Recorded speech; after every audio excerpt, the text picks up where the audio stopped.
Hello again, friends. I'm Stu Levitan. Welcome to the April episode of Access City Hall on the Madison City Channel. With its mission, quote, to support and elevate our community's creative culture, economy, and quality of life through the arts, the Overture Center is arguably the most important non-government building in Madison. It is certainly historic. The $205 million Jerry Frautschi gave for its construction remains the largest single gift to the arts in American history.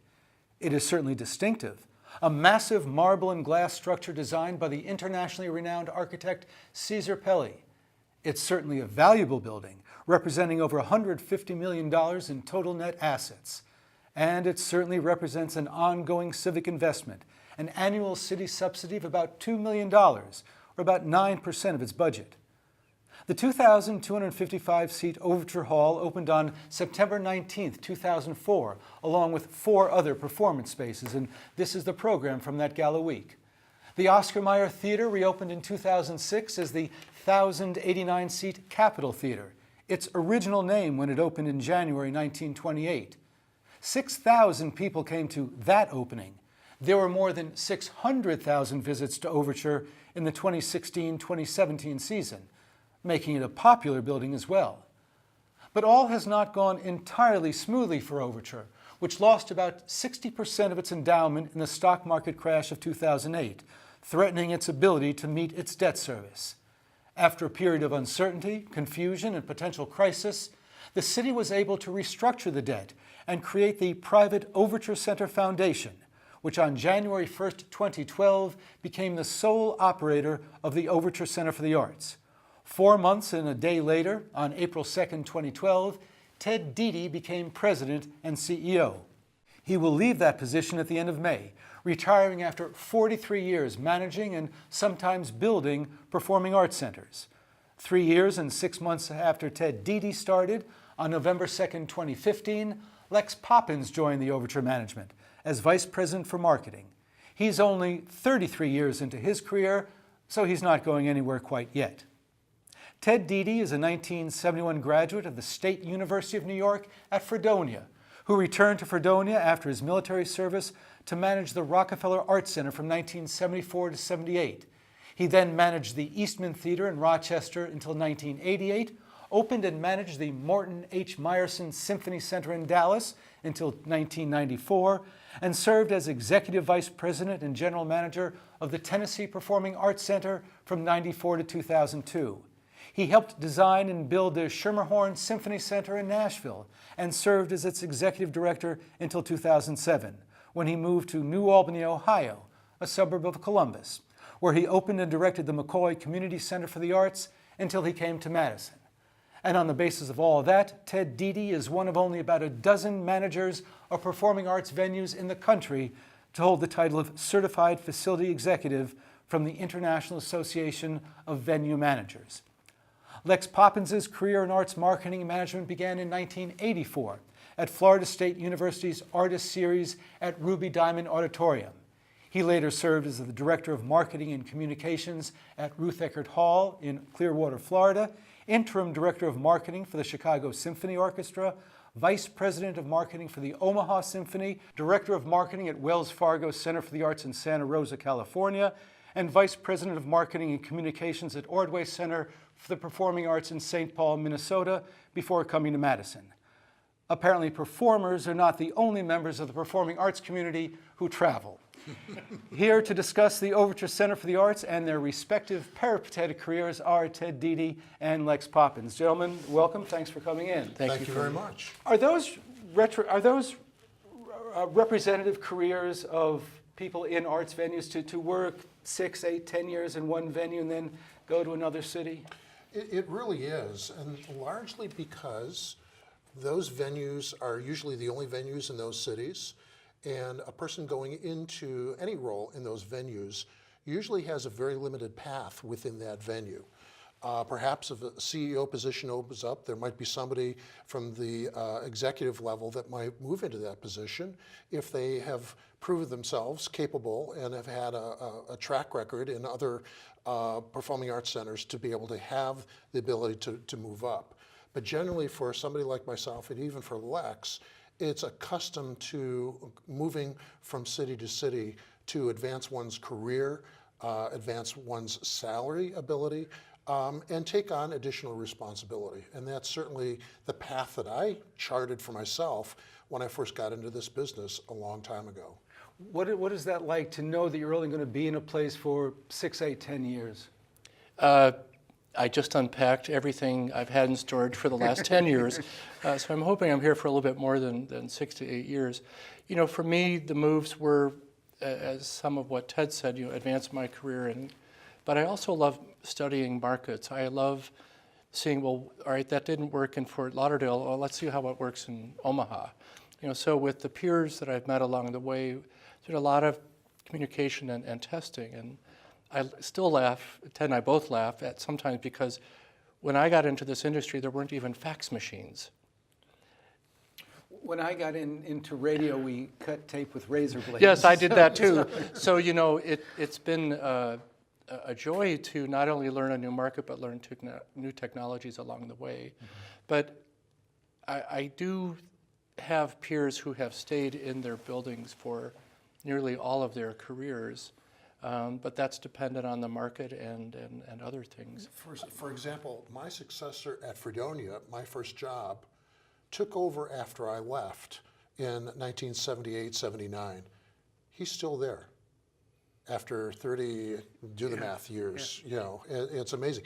And he loves it there, and he's one of those particular individuals that has fit well within the community, has loved the college university setting, and has been given the opportunity to do things that I really didn't have a chance to do in the early days of my career.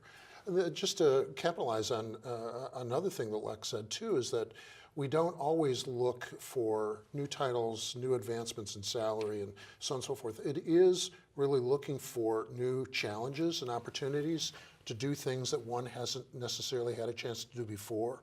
You always want to go into a situation with a track record of what you've accomplished in the previous job and be able to bring a skill set that is attractive to a new board of directors or to a new person you're reporting to. But by the same token, you don't want to just do the same thing over and over again. Part of the fun about this industry is that we go through the same routines day in, day out, but the challenges each day are just a little bit different because the programming might be a little bit different, the educational components might be a little bit different. The unique challenges of the facility in general might be completely different. That was certainly the case in Madison. I came to Madison, as you had just pointed out, with a long career managing performing arts centers, opening a few along the way. And I had all the skill sets necessary to manage an operation like Overture. That wasn't the real challenge. The real challenge was the whole transformation of Overture from being a city-run operation to a new startup, a new nonprofit that had no track record whatsoever, which is to this very day unique in any other performing arts organization in the country. We'll get into that. This is the program from the opening, the gala week of opening ceremonies. And at the time, there was the Overture Foundation, the Overture Development Corporation, the Madison Cultural Arts Support Trust, the Madison Cultural Arts District Board of Directors, the 201 State Foundation, and then you had all the actual administration, advertising, events, and so on and so forth. Have all those now been merged into what's the Overture Center Foundation? Pretty much, not necessarily merged. Reconstituted. Reconstituted, but the Madison Cultural Arts District is a board that was jointly appointed by the city, the state, and the county. That entity still exists, but it is not functional. It is not met since Overture Center Foundation took over management responsibility from MCAD to manage the Overture Center for the Arts. The ownership of the building has always been a part of Overture Center Development Corporation, which is the nonprofit that Jerry Frauchi originally set up when he bought the land from the city, bought the block basically, consolidated the land in order to expand what was on that block and make it now what we know as Overture Center Overture Center for the Arts, as well as the Madison Museum of Contemporary Arts. And the Overture Development Corporation still exists as a holding company for the building. But what really happened, all of those alphabet soup organizations that did exist prior to the transition really have been either disbanded or put on hold. But basically they have no interest or controlling authority whatsoever with the new agreement that was set up between the city and OCF, Overture Center Foundation, to manage in perpetuity now the Overture Center for the Arts.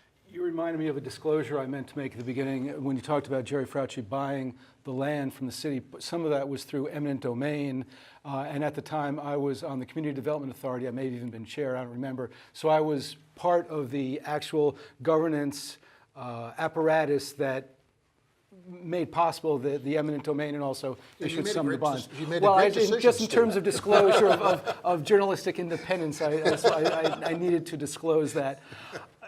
Would the current structure have been the right structure to devise at the outset, or was it just a crisis generated? Oh my gosh, we need to fix this terrible problem of the looming debt, and this is the way out. The way it was set up originally to operate made a lot of sense because Jerry funded the construction of the building. He set aside the money for the endowment. The endowment was there to pay the mortgage on the property and to provide for the long-term care and feeding of the building.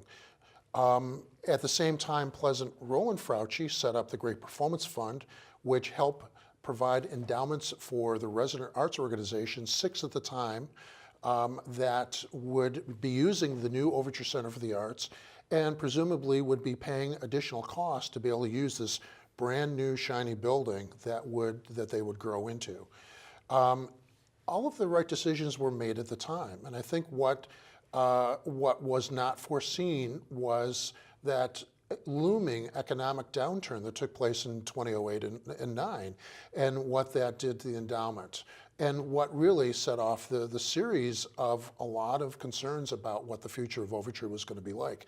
The city looked at the potential price tag for maintaining the building without an endowment in place to draw upon. And so that, for the city, was a real crisis of how that was going to operate in the future and what additional potential burden there might be on the taxpayers. So the city was looking for a way to make sure that there was no additional liability on the part of the taxpayers for the community.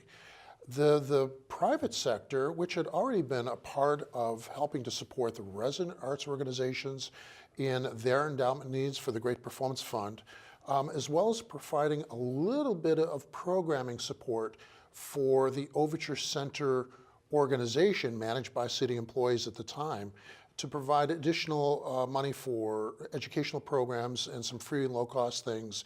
International Festival came out of that, and some of the other Kids of the Rotunda, which actually started during the Civic Center days, was continued. I was also on the Civic Center Commission. Yeah, so again, you made some great decisions as I'm part of the board. I'm a walking conflict of interest. There's nothing I can do about it.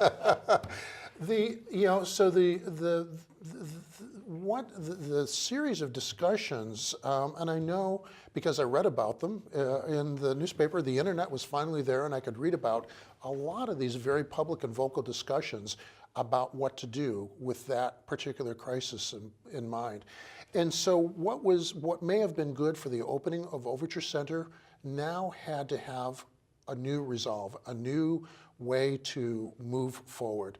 And I think the best decision was made to move the management responsibilities from the city to a new private foundation, a new nonprofit that could then take the responsibility of not only managing the building, but also raising money on an annual basis to help support the needs of the building that would then offset the loss of that endowment. Now, the good news of all of that, and you referred to the negotiations that took place and the resolution with the banks on the mortgage for the building. The good news is that was all taken care of to the point where the building became, once the resolution was done, debt-free. The bad news is that there was no endowment there to help support the long-term care and feeding of the building, maintenance of the building. So we started out as a new organization in January 1 of 2012 with this debt-free building, but still with the back of our minds that said long-term, we need to resolve this particular issue, but we, the private sector, now are probably in a better place to be able to figure that out and to raise that money long-term so that the endowment eventually is replaced for care and feeding of the building. And there are some significant maintenance and physical improvement needs that the building is facing. Always. Any building is like that. You look at the state capitol or Monona Terrace. All public buildings like that, to see the kind of visitors that we see will have a natural wear and tear on the building. And you had mentioned 600,000 visitors. That goes up and down depending on what kind of activity we have in the building from one year to the next. But it's still a significant number of footprints that come through the building on an annual basis that over a period of time, we look at ticketing as in the industry, quote, butts in seats. Well, the butts in seats create seats that over a period of time, probably 20 years, have to be replaced. Not the entire seat, but the fabric on the seats because they just wear out. The same thing with restrooms and flooring and carpeting and walls that have to be repainted because hands naturally go on walls. It's a building for the public that over a period of time has to have maintenance in order to fulfill Jerry's original dream was that Overture would be a building for generations to come. And are you creating or have you created a special endowment fund for maintenance for some of those looming needs? We are in the process of doing that. We have done some preliminary work of re-estimating what those costs might be. We've put together a 25-year plan that talks about 7 years from now what we might need to replace. We know that the roof, when originally put on the new Overture Center, when it opened in 2004, had a 20-year guarantee. So we thought we were pretty safe for the first 20 years, but that means in 2024, if not a little bit sooner, we better be looking at the roof and better have some money in place in case we need to do some patches or repairs on the roof. Now, one of the things that took place during the transition and all the negotiations between the private sector and the city, as you will remember, was the concern on council members' part that the roof would cave in. Worst case scenario, the sky is falling. What's the worst thing that could happen? Everything will implode. Well, that's not going to happen because there's a lot of people that are always looking at making sure the building is functional and is operational, is safe. And at least we fixed the floor so people can drink red wine at the facility.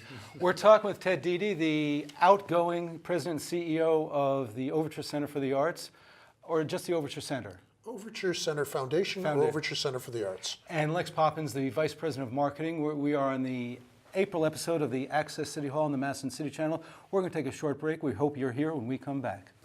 If you want to stay on top of your health, one simple thing to do is take the pledge to go and get screened for the cancers that might affect you. So stand up, cancer, and take the pledge at GetScreenedNow.org. It only takes a minute to take care of yourself, And nothing rhymes with org. Nope, nothing rhymes with org. Who wrote this? Welcome back to the April episode of Access City Hall on the Madison City Channel. I'm still Stu, you're still you. We're still talking with Ted DeDee and Lex Poppens from the Overture Center for the Arts. Lex, we started the first segment talking about movement, and you were talking about some of the opportunities and challenges. Is it fun to be in charge of marketing in a market where you don't particularly enjoy what the people who live there enjoy? In other words, would you enjoy being the marketing professional for a venue that was marketing entertainment that you personally didn't enjoy? I have marketed a lot of stuff in other buildings. I think that my perspective of the performing arts is that there's an audience for everything, and it's my job to find that audience. And what's really been so exciting here is, A, I have a great team, but also we've just been studying our new patron averages per performance, and our range of new first-time Overture customers is anywhere from 16% of the house to 22% of the house. So we're finding new people. You know, the market, of course, is growing, so we're satisfying people's needs. Now, I don't go to every performance anymore like I used to when I was younger, but part of that is, I've seen something like it. I don't know that I want to see it again, but you know, every weekend there's something different at Overture to choose from too. But I think that explains why recently I've gone to show, I don't know anybody here. Look, all these people that I don't know. Oh yeah, which is a good thing. Yeah, it's been really, you know, just as a marketer to know that you're bringing in that number of new people per performance. So we'll flip that into a campaign next year to see if they come back. I was going to say one of the things that I know Lex would agree is that whenever we move from city to city, one of the most responsible things we can do, knowing that we are going to be marketing and programming activities in the building, and we certainly want people to come, whether they're free events or whether they're a ticketed event. We want people to be excited about it and to attend activities, is you've got to understand what the community likes and dislikes, what the community will respond to. And every community has its nuances.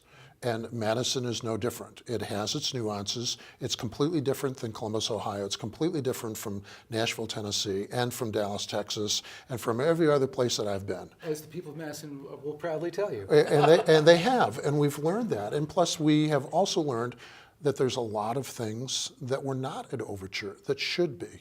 And that started the whole conversation with a whole group of people in town about our racial equity initiative that we started a few years ago. This is the Ed Holmes appointment. This is the Ed Holmes appointment. It's just a significant part of the community that has never felt welcome or certainly felt left out of having activities in the building that were for them, or where they saw people that looked like them, and people that were their friends that they could bring along to an event that they were interested in as well.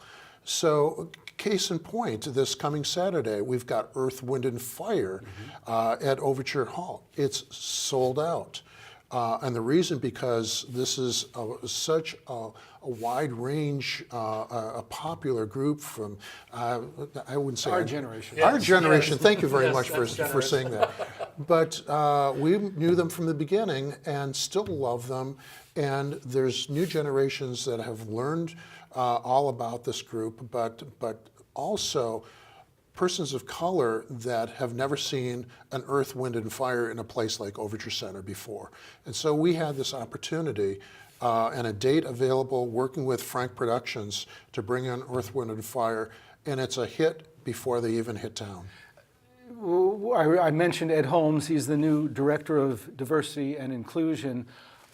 Where was the genesis of establishing that position, and what is that supposed to entail? So after the Wisconsin Council of Children and Family came out with the Racial Equity Report in October of 2013, Overture convened a small group of board members and asked Ken Taylor from that agency to come in and Erica Nelson to come in and talk with us about that report.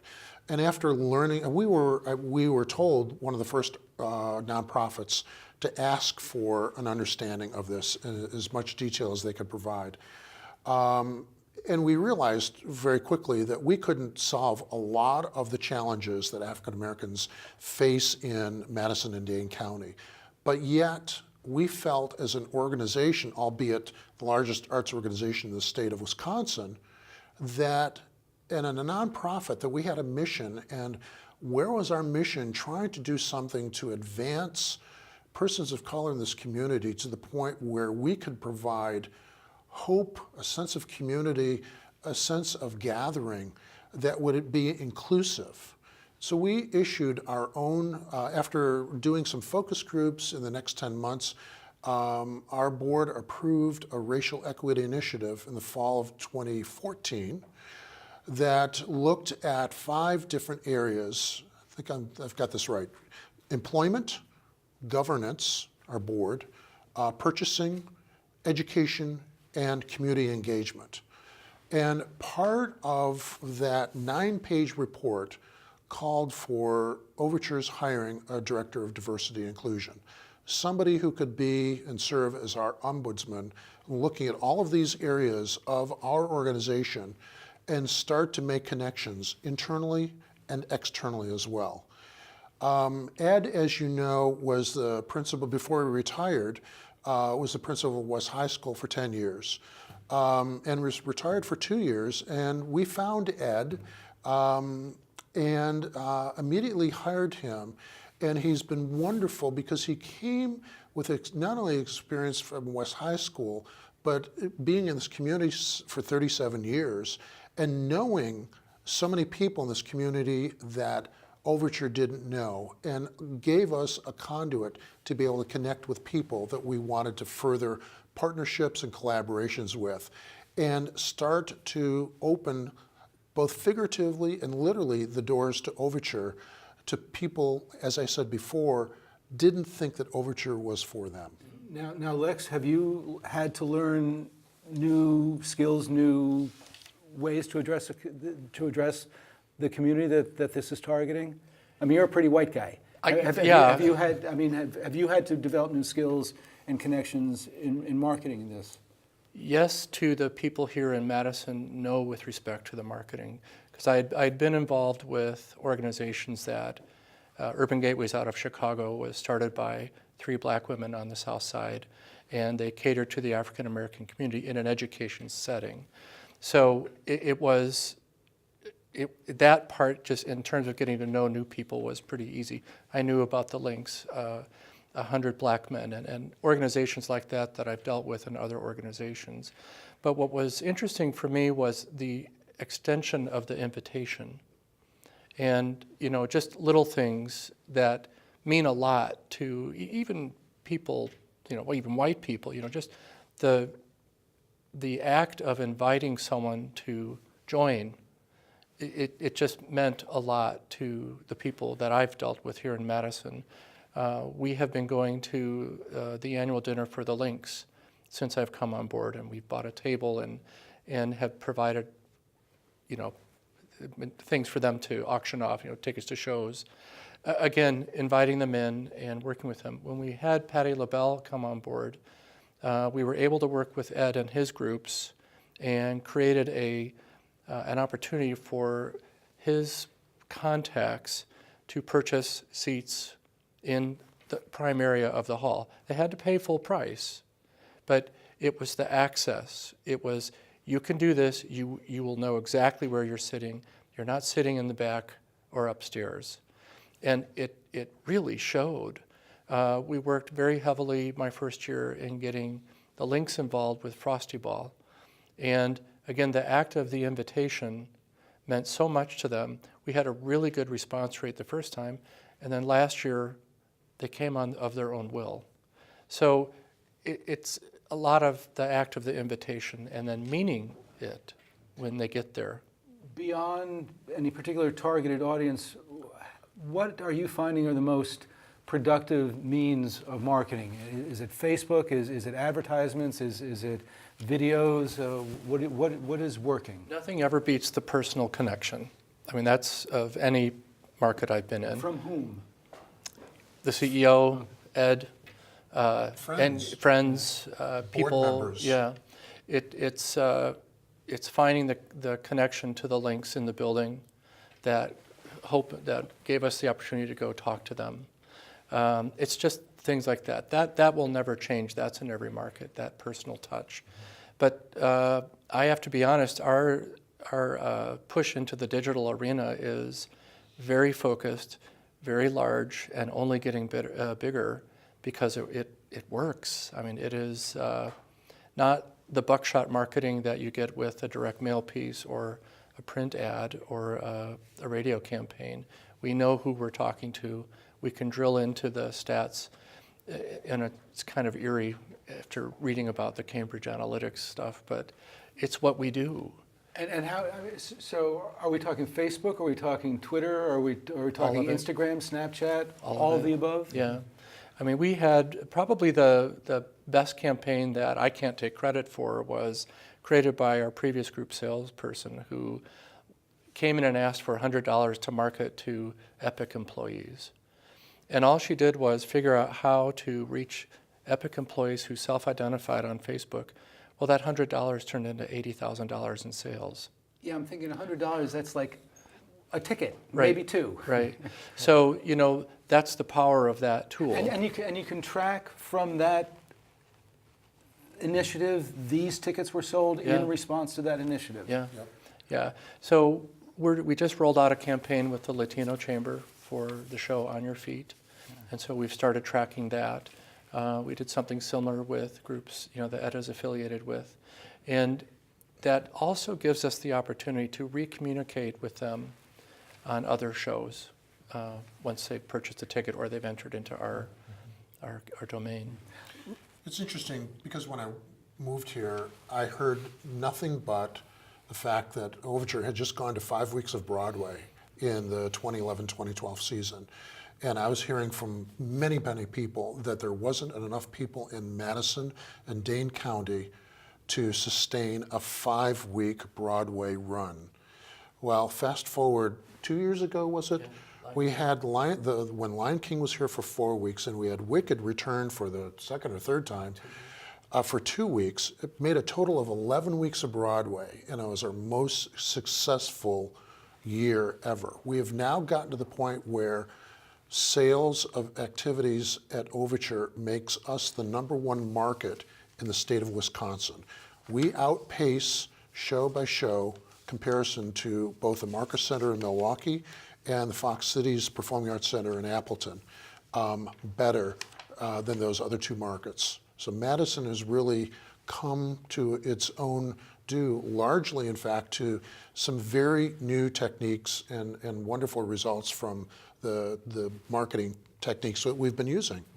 Let's talk a bit about some of those tickets and some of the overall budget things. As I'm reading the various annual reports, the financial statements in the annual reports, your expenses have gone from 15-16 to 16-17.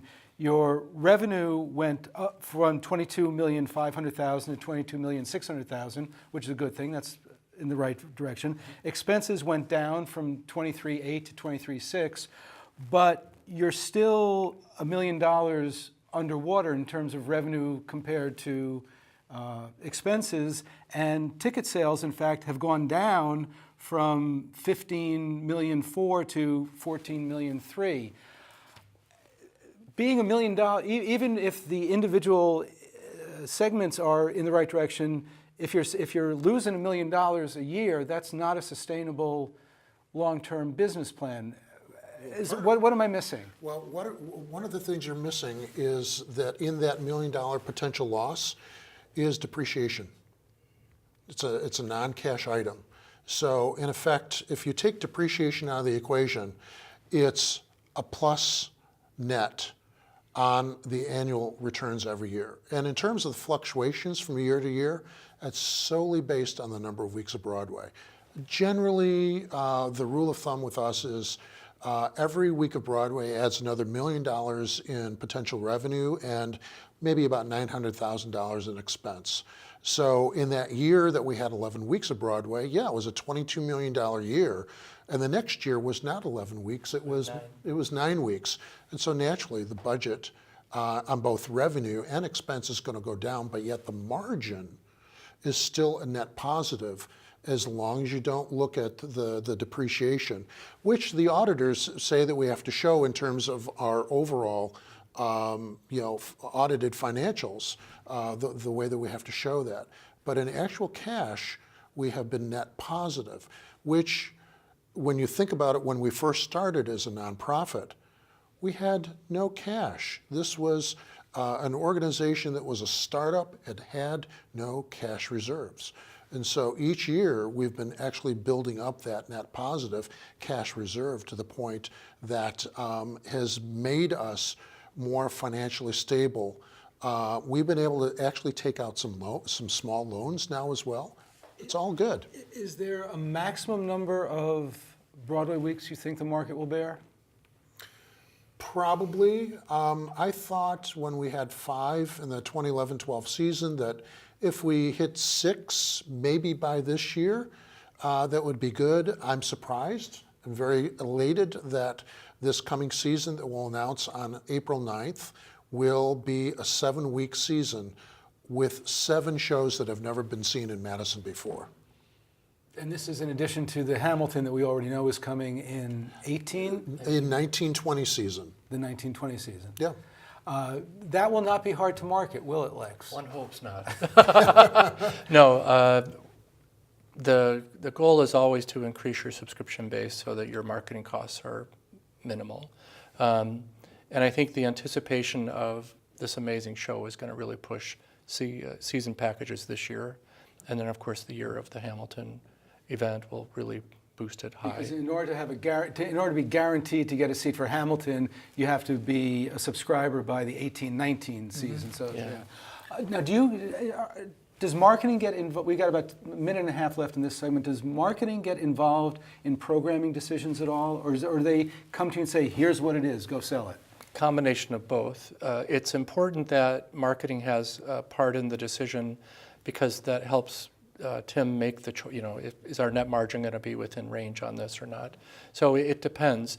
The Broadway is pretty much predetermined, but the Overture Present shows are where we really get engaged with each other and talk things through. And this is with Tim Sowers, our Vice President for Programming. Are there, we got about a minute left in this segment, are there shows that you thought would just be easy peasy to sell and turned out not to be? Yes, Chris Angel was, I would say, the most recent. He's such a hot commodity. A year ago, we thought, well, this is a slam dunk, and we struggled. We ended up using our entire budget and then some to get it where it was. And then there was Tony Bennett on the other end of the spectrum, who's been around for a long time, longer than you and I have been around. Yeah. Right? Tony Bennett played Homecoming in 1962. Yes. Yeah. But yet, there he was selling out Overture Hall last September, October. Well, when somebody's 90 on the road, you say, I better go see him now Right, because right. I may not get another chance. Yeah. So. I would say another one would be Wynton Marsalis. Yeah.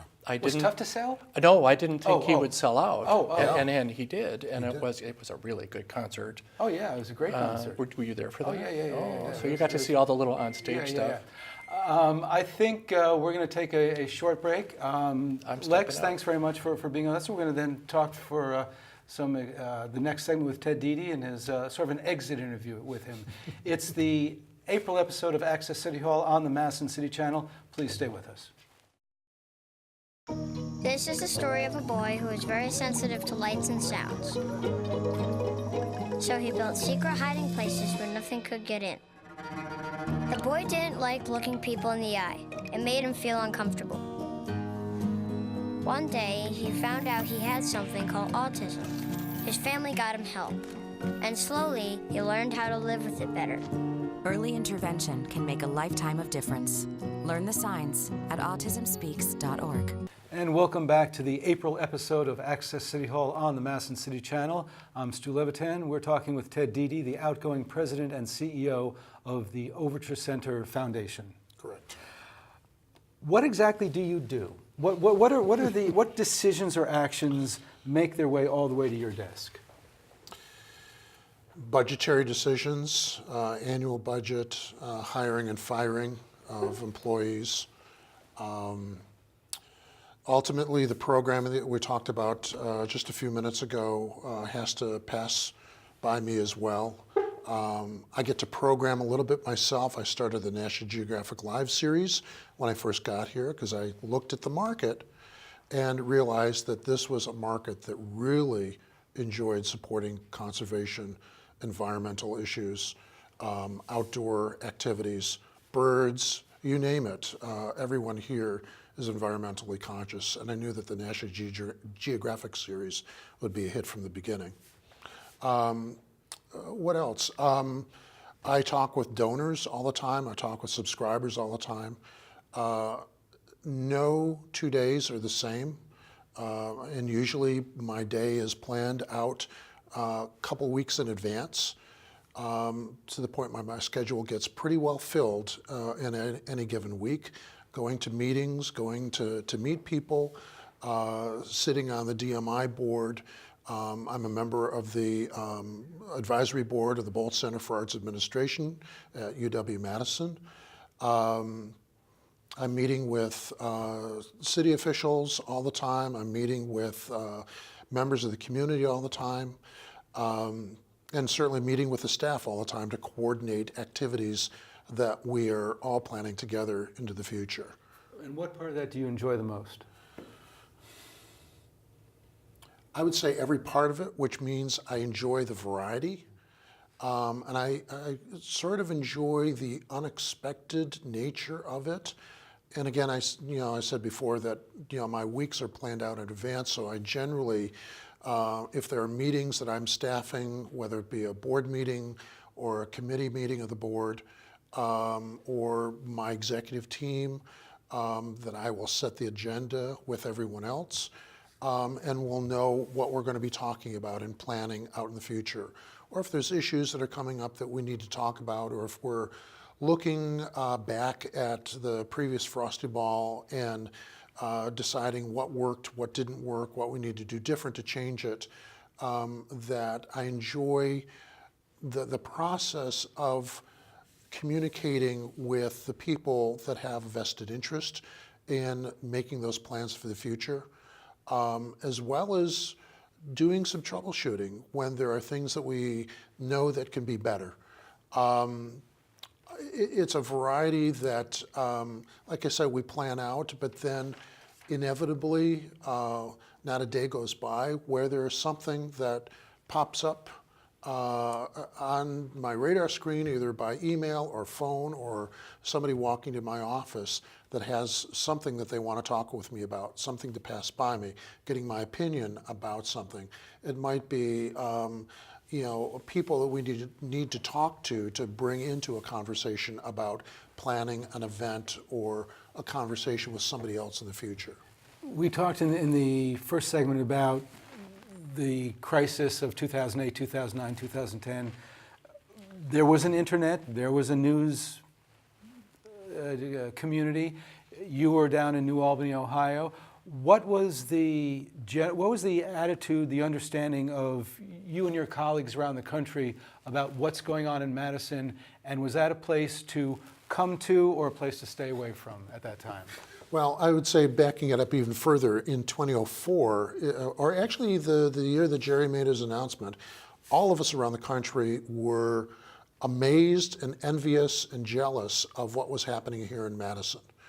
And when Overture opened in 2004, and then the Oscar Mayer Theater reconstituted as the Capitol Theater reopening in 2006, everybody was just amazed that this community could pull off something so magnificent.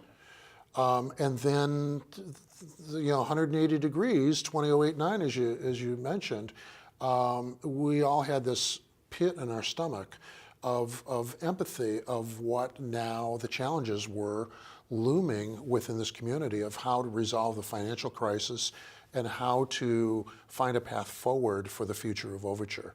And we couldn't imagine how difficult that was and could have been. And yes, I was reading on the internet all the newspaper articles, all the letters to the editor, every comment that was being made by one citizen or another, or a politician in the community about the future, and realized that this was definitely a community that wanted to find a path forward, but was looking for and hoping for some answer to the equation. I know from, again, the network is pretty small within this industry. I know all of the consultants that were brought into town during that period of time to try to offer suggestions of what path forward could mean. And then when the transition document, what we refer to as the structural agreement between Overture Center Foundation and the City of Madison, was crafted and was inked, that there was now a plan forward. And there were a lot of hopes and dreams that were on the line, a lot of blood, sweat, and tears that went into making this agreement possible. And the good news, bad news is that a lot of people saw this with bated breath, not knowing if this new plan was going to work. And there was a lot of skepticism. But yet, a few of us, and myself included, really saw that this path forward, moving the transition of managing Overture to a private nonprofit organization, really had the best chance of working. I was extremely hopeful. And now looking back over the last 6 years, that what we've been able to do in a 6-year period of time to not only start putting our foot forward, perhaps baby steps in that first year, but still starting to move forward in the transition, completing the transition, and then not looking back at the most immediate past or the past from Overture from the beginning, but rather looking forward to the future. And looking at the programming that we were doing, looking at a donor base, which was very small in that first year, knowing that we were going to have to build that donor base up, looking at our ticketing base, our subscriber base, every aspect of generating revenue for the organization was critical on everybody's minds. And that was probably the biggest change that the Overture staff and the Overture board had to make sure that they understood that the answer was on the revenue side of the equation, not in the expense side. Expenses will always follow. The trick is to have the margin between the two so that you're always net positive, as I mentioned earlier. And once you started, what surprised you the most? That it was working. And I shouldn't say it really surprised me. I was more gratified and felt that a lot of people who had real concerns and real doubts could step back and actually take a breather and still concerned on the sidelines, but allow us to do what we needed to do as an organization, as a staff, and the board needed to do in their governance role, to allow us to move forward and look for new opportunities to engage the community in what we do best. How risky was it to get to the point in your career where you're probably moving into your last job, knowing that it's a new situation that could cap your career with great success, especially if the economy improves, or it could end it in, if it all fell apart, you would have been the man under whom it all fell apart. How did you factor that risk equation? It was actually very easy for me because of, again, going back to your recitation of my entire career early in the program.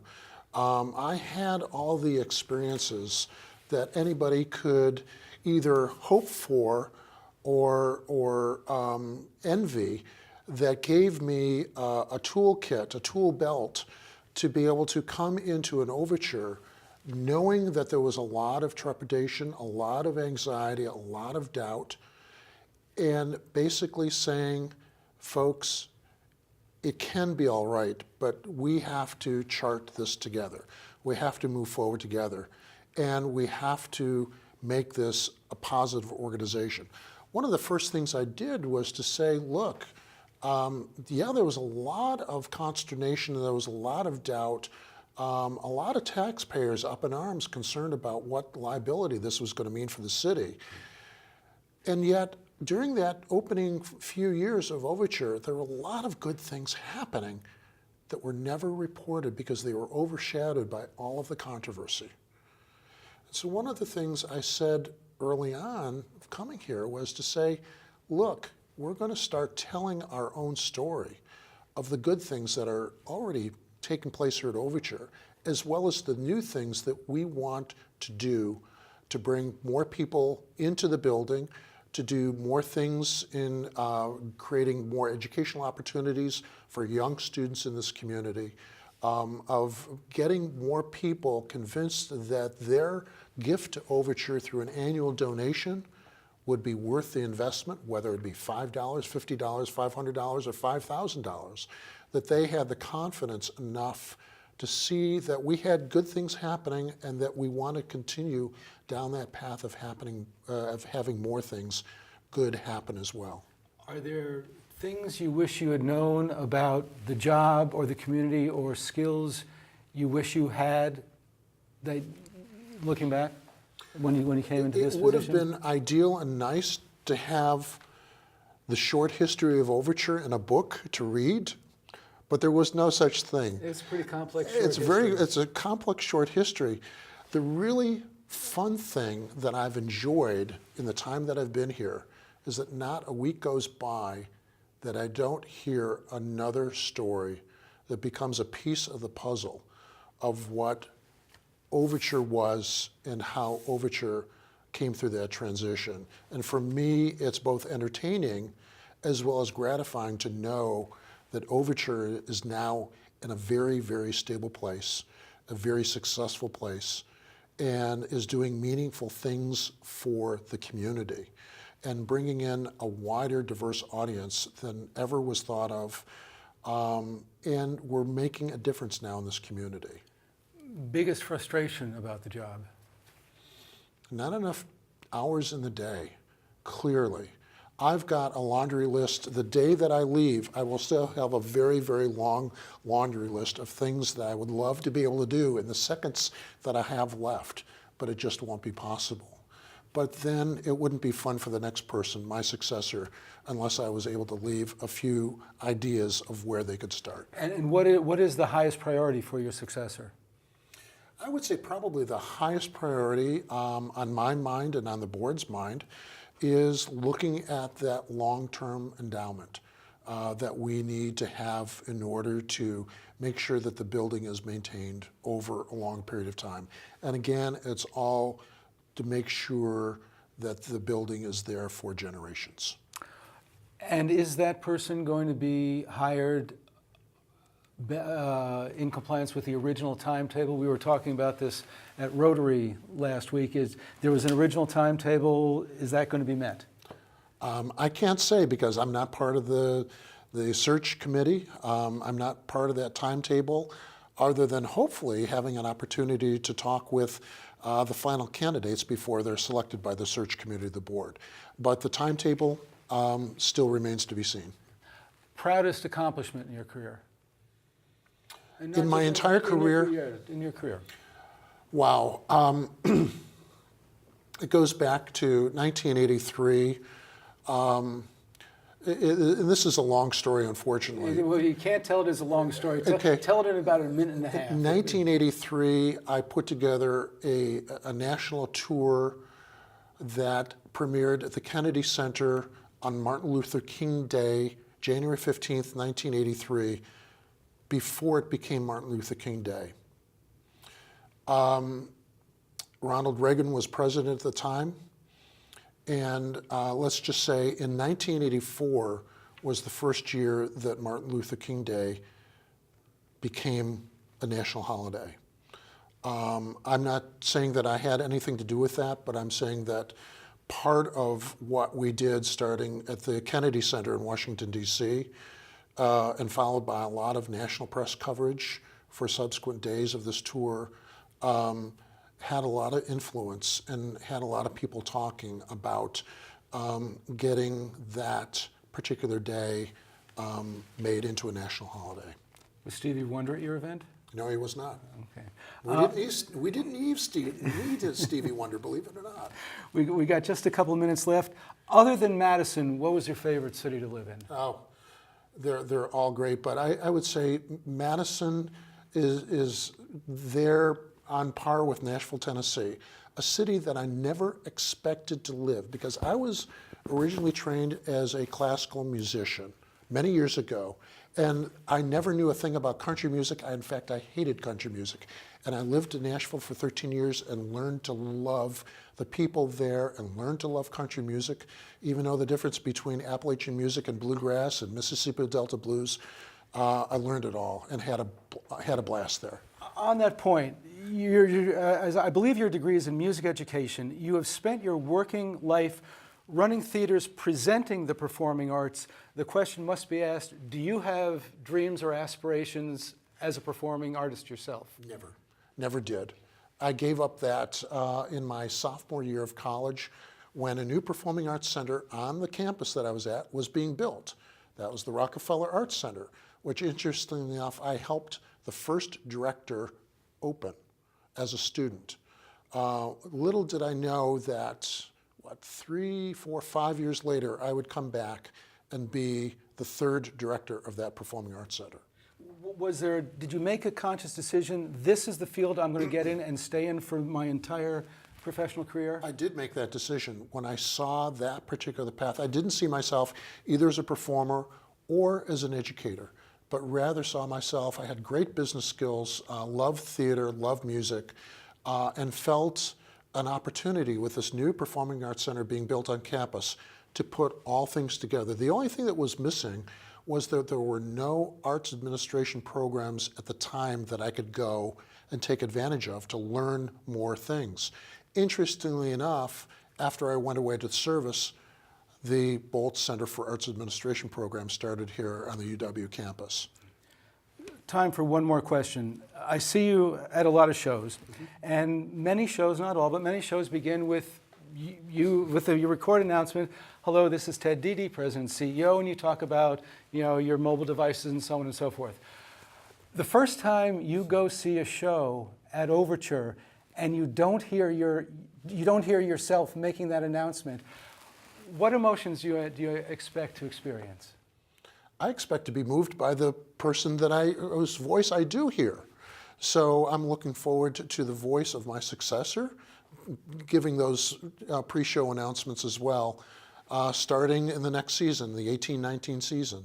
I will have my Broadway season tickets. I'm remaining here in Madison, and so on my Friday night romp to Overture Hall, I'm looking forward to hearing the voice of my successor. Well, we'll see you at the show. Congratulations. Good luck. Thank you very much. That's it for this episode of Access City Hall on the Madison City Channel. For all of us here at Madison City Channel, I'm Stu Levitan. Thanks very much for watching. We hope to see you next time.